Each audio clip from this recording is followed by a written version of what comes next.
또 말씀을 또 예배를 위하여서 함께 나오신 우리 모든 성도님들 안에 하나님의 은혜와 평강이 있기를 소망합니다. 함께 또 교회를 위해서 같이 기도해 주실 때 생각나실 때마다 우리 또 교회 안에 또 육신의 연약함으로 또 고통당하고 계시는 우리 성도님들이 계십니다. 우리 그분들을 위하여서 또 함께 같이 마음을 모아 기도해 주셨으면 좋겠습니다. 혹시 이런 질문 한번 드려보면서 시작하려고 하는데요. 예전에는 두려웠지만 이제는 두려워하지 않는 것이 있다면 무엇이 있으실까요? 예전에는 이런 부분이 되게 두려웠는데 지금은 두렵지 않다. 저의 경우에는 두 가지가 있는데요. 그 중에 하나가 바로 혼자 잠을 자는 것입니다. 예전에도 몇 번 예와 교회 안에서는 한 적은 없고 처음 하는 것 같은데, 제가 사실 겁이 되게 많은 사람이거든요. 그래서 저는 그 초등학교 2학년 때, 3학년 때 부모님이 처음으로 저와 부모님과의 차이를 갈라놓으셨습니다. 그래서 침대를 사주시면서 저쪽 방에 있는 방에서 동생과 둘이 자라고 하시더라고요. 그런데 제가 살았던 동네는 이제 골목골목에 있는 그냥 주택이었어요. 그러다 보니 그리고 이제 옛날 집이다 보니까 요즘엔 이제 이중창이잖아요, 집이. 그런데 그냥 한번 열면 바로 바깥에서 보일 수 있는, 그래서 고리로 이렇게 걸어야지 잘 안 열리는 그런 곳입니다. 그래서 바깥에서 누가 이렇게 여름에는요, 이렇게 문을 열어놓고 있으면 이렇게 잠을 자고 있을 때 이렇게 보면 누군가가 이렇게 볼 것만 같은 그런 곳이었어요. 그러다 보니 어린 마음에 너무 무서워가지고 여름에도 그렇게 더운데 문을 닫고 잤습니다. 그리고 TV를 켜놓고 잤어요. 옛날에는 요즘에 24시간 방송을 하지만 옛날에 그런 게 없었잖아요. 그래서 그 AFKN이라고 혹시 아시는지 모르겠어요. 옛날 사람들은 다 아시죠? 그 미군 방송을 그렇게 틀어놓고 잤습니다. 근데 영어는 하나도 늘지는 않더라고요. 네, 그렇게 잤는데요. 그때 너무 무서웠었는데 지금은요, 혼자 자도 괜찮습니다. 그렇게 변화의 원인은 무엇일까요? 왜 두렵지 않을까요? 그것은 그냥 혼자 자도 별일이 없다라는 것을 알게 되었고, 그리고 아무 일도 일어나지 않는다라는 것을 경험을 통해서 알게 되었기 때문에 아마도 무서워하지 않고 지금은 편안히 자는 것 같습니다. 다른 질문을 좀 드려볼까요? 우리의 마음속에 두려움이 있을 때, 하나님에 대한 우리의 시각은 어떻게 변화되어질까요? 혹시 성도님들에게도 마음속에 두려움이 생겼습니다. 어떠한 두려움이? 그런데 하나님에 대한 우리의 시각, 내 자신의 시각은 어떻게 변화되어졌었나요? 때로는 부정적으로? 아니면 긍정적으로? 성경의 대표적인 인물 중에 다윗이라는 인물이 있습니다. 그렇죠. 다윗은요, 많은 사람들이 알고 있는 사람입니다. 아마 전 세계의 교회 다니는 사람들은 다윗에 대한 존재들을 누구나 다 알고 있을 거예요. 그는 모범적인 리더였고 탁월한 시인이자 재능 있는 음악가였습니다. 그리고 그는 아들 솔로몬의 지은 성전을 설계한 건축가이기도 합니다. 보통 그렇게 재능 있는 사람은 다른 사람들을 위축시키죠. 왜냐하면 넘사벽이기 때문입니다. 그렇지만 사람들은요, 다윗을 좋아하고 그를 본받으려고 합니다. 다윗은 왜 수천 년이 지난 오늘까지도 사람들의 마음을 움직일까요? 아마도 다윗의 인간적인 모습 때문일 겁니다. 시편을 읽다 보면 그의 감정을 이해하게 되고 감정을 공유하게 됩니다. 또한 목동으로 시작해 이 이스라엘 왕이 되기까지 그의 인생에서 중요한 사건을 읽다 보면 그도 우리와 같은 사람이라는 것을 느끼게 되죠. 우리는 하나님께서 다윗의 인생 속에 펼쳐진 여러 선택과 위기를 사용하셔서 어떻게 그의 성품을 변화시키시고 그를 하나님의 사랑으로 빚어가시는지를 우리는 성경을 통해서 깨닫게 되어집니다. 또한 그를 통해 우리에게도 도전을 받고 마음이 뜨거워져서 나도 이 다윗처럼 살아보겠노라고 결심을 하게 되는 것 같습니다. 사실 언뜻 보기에 다윗의 이야기는 그저 도덕이나 가르치는 이야기 정도로 보일 수 있습니다. 그 속에서 우리는 거짓말하고 질투하고 미워하고 살인하는 이 죄성을 가진 인간의 민낯을 보게 되거든요. 하지만 반대로 우리는 이 사람들이 하나님께 마음을 열고 반응할 때 어떤 일이 일어난지를 이 다윗의 모습을 통해서 보게 됩니다. 그리고 그 시간이 흐름에 따라 이 도덕적인 성품이 어떻게 형성되고 빚어지는지를 우리는 볼 수가 있습니다. 오늘 함께 읽었던 이 본문은요, 이 골리앗을 쓰러뜨린 다윗의 이야기입니다. 우리가 다 읽지는 않았지만 이 사무엘상 17장 전체를 읽어보면 이 두려움 없이 믿음의 확신을 가지고 골리앗에 맞서는 다윗을 만나게 됩니다. 이런 다윗의 믿음의 근원은 어디에서 시작된 것일까요? 말씀을 통해서 우리 다윗의 믿음의 근원을 우리 함께 같이 살펴보고 우리 안에도 다윗과 같은 이 담대한 믿음이 있음을 깨닫기를 원합니다. 그리고 다윗처럼 이 험난한 세상에서 흔들리지 않고 두려움을 넘어서 이 믿음으로 살아가는 우리 성도님들이 되시기를 소망합니다. 그래서 오늘은 한 가지만 좀 살펴보려고 하거든요. 오늘 살펴볼 다윗의 믿음의 근원은 바로 경험입니다. 경험. 다윗의 믿음의 근원은 경험이다. 사람은 이 경험의 조각들을 받아들여서 세계관을 형성합니다. 세상을 바라보는 창을 말하는 거예요. 그러나 인간의 시각은 넓은 세계의 어느 한 단면만 볼 뿐입니다. 우리 사진 한번 보여주시겠어요? 우리 청년들에게도 한번 나눴던 사진인데요.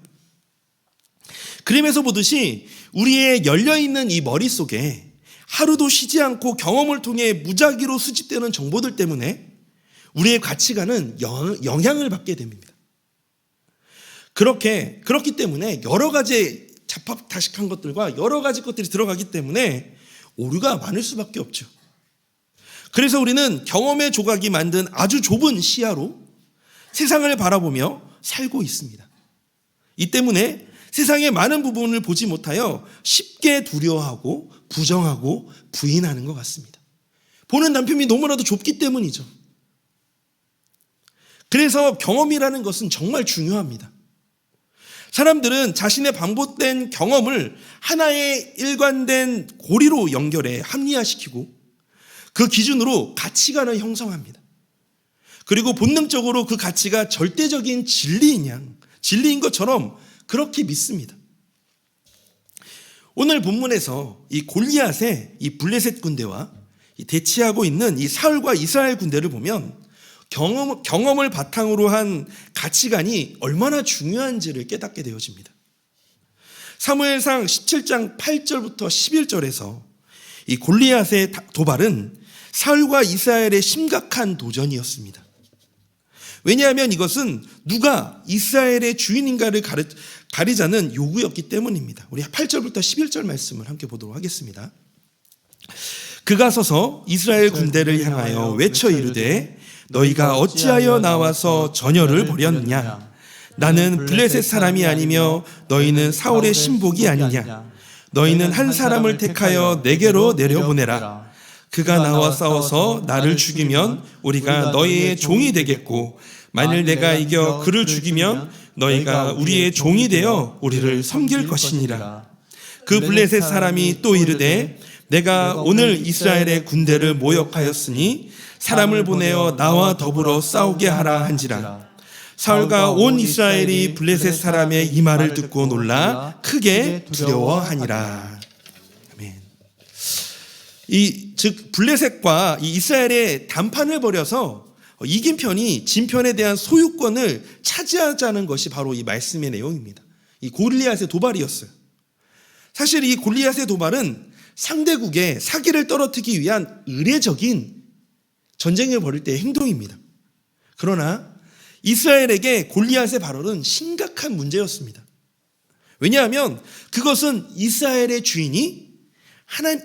주인이신 하나님에 대한 도전이었기 때문입니다. 따라서 사울은 이 문제를 심각하게 받아들여야 했습니다. 왜냐하면 사울은 이스라엘의 왕이었고 이스라엘은 하나님께서 통치하시는 그런 나라였기 때문입니다. 그러므로 사울은 골리앗의 도발적인 발언을 듣고 하나님의 모욕하는 행위를 결코 용납해서는 안 되었습니다.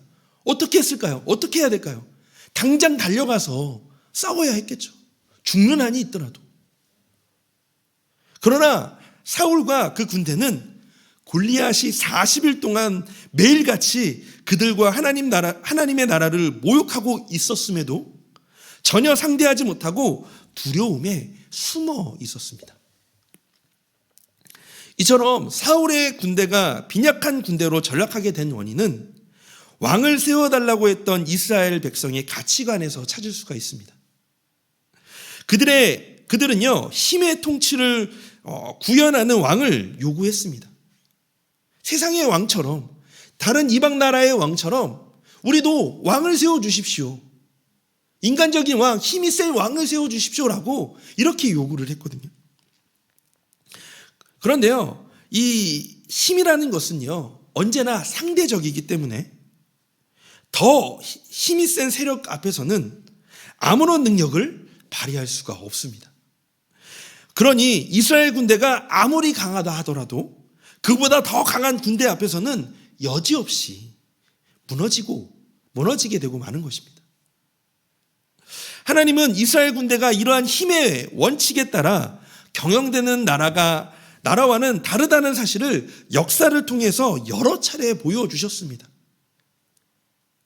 이방 나라의 민족이 쳐들어왔을 때 하나님께서 사람을 세워주셔서 큰 기적을 행하셨고 하나님이 직접 일하시는 모습들을 이스라엘 백성들은 역사를 통해서 계속 봐왔고 경험했음에도 불구하고 이스라엘은 그 경험을 잊어버린 채 세상적인 힘의 원칙에 따라 나라를 움직이려고 했습니다. 그 결과 사울과 그의 군대는 막강한 세력의 골리앗 앞에서 주눅에 들고 만 것입니다. 결국 힘의 원칙에 따라 사울과 그의 군대는 더 이상 아무런 힘을 발휘하지 못하고 무용지물이 되고 말았다는 것입니다. 우리 성도님들께 질문합니다. 만약 성도님이요, 골리앗과 대면한 상황이라면 어떤 느낌이 들으실까요? 내가 지금 당장 골리앗이 내 앞에 있습니다. 그 큰, 나보다 키가 너무나도 크고 엄청 거대한 사람이 나를 향해 달려오려고 지금 대치하고 있는 상황이에요. 어떤 느낌이실까요? 오늘날 우리가 이 마주하고 있는 세상이 혹시나 이 골리앗 같아 보이지는 않으실까요? 매일 아침 눈을 뜨는 순간 또는 집 밖을 나서는 순간 우리가 맞이하고 있는 현실은 마치 골리앗과 대치하고 있는 상황처럼 보일 때가 있지는 않으시나요? 그때 어떤 느낌이신가요? 아, 무섭다. 아, 도망가고 싶다. 아, 나는 이대로 안 되나 보다.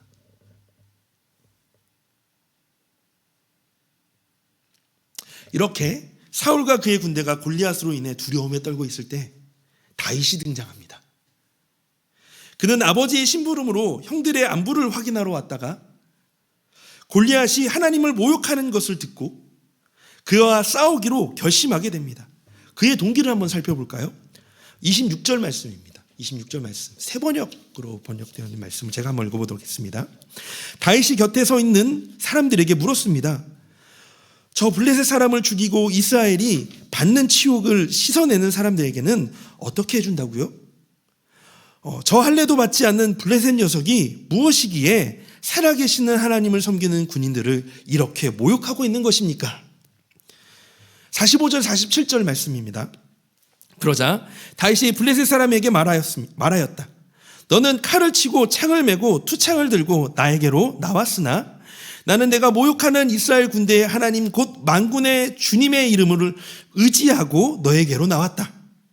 주님께서 너를 나의 손에 넘겨주실 터이니 내가 오늘 너를 쳐서 내 머리를 베고 블레셋 사람의 주검을 모조리 공중의 새와 땅의 들짐승에게 밥으로 주어서 온 세상 이스라엘의 하나님을 알게 하겠다. 또 주님께서는 칼이나 창 따위를 쓰셔서 구원하시는 것이 아니라는 것을 여기에 모인 이 온 무리가 알게 하겠다.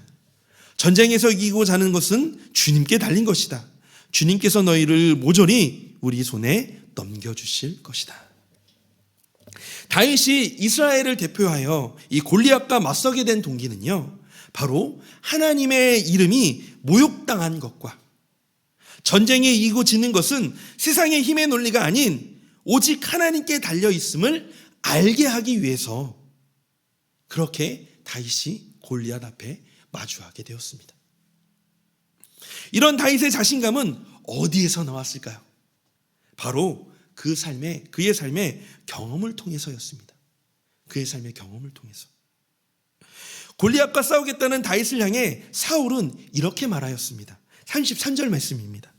사울이 다윗에게 이르되 내가 가서 저 블레셋 사람과 싸울 수 없으리니 너는 소년이요 그는 어려서부터 용사임이니라. 결국 사울의 말은요, 다윗은 어린아이에 불과하지만 골리앗은 다윗과 같이 어린 나이 때부터 전쟁에 참여한 전쟁에 능한 사람이라는 의미입니다. 즉 힘의 논리에 가망이 없다라는 부정적인 표현이었어요. 야, 너는 너무 어리고 저 상대인 골리앗은 어렸을 때부터 용사였어. 너는 가망이 없어. 우리에겐 가망이 없어. 이런 부정적인 마음이었다라는 겁니다. 그러나 이런 사울의 평가에 다윗은 자신의 경험을 말합니다. 34절부터 37절 말씀입니다. 우리 함께 같이 한 목소리로 읽어볼까요? 다윗이 사울에게 말하되 주의 종이 아버지의 양을 지킬 때에 사자나 곰이 와서 양떼에서 새끼를 물어가면 내가 따라가서 그것을 치고 그 입에서 새끼를 건져내었고 그것이 일어나 나를 해하고자 하면 내가 그 수염을 잡고 그것을 쳐 죽였나이다. 주의 종이 사자와 곰도 쳤은즉 살아계시는 하나님의 군대를 모욕하니 할례받지 않은 블레셋 사람이니까 그가 그 짐승의 하나와 같이 되리이다. 또 다윗이 이르되 여호와께서 나를 사자의 발톱과 곰의 발톱에서 건져내셨은즉 나를 이 블레셋 사람의 손에서도 건져내시리이다. 사울이 다윗에게 이르되 가라, 여호와께서 너와 함께 계시기를 원하노라. 아멘. 다윗의 경험담을 들어보셨습니까? 다윗은 자신의 맹수들의 입에서 양을 구출했던 이 사건을 하나님이 자신을 맹수에게서 구원하신 사건으로 해석하고 있었습니다. 이러한 고백에는 하나님에 대한 다윗의 전적인 신뢰가 담겨 있습니다.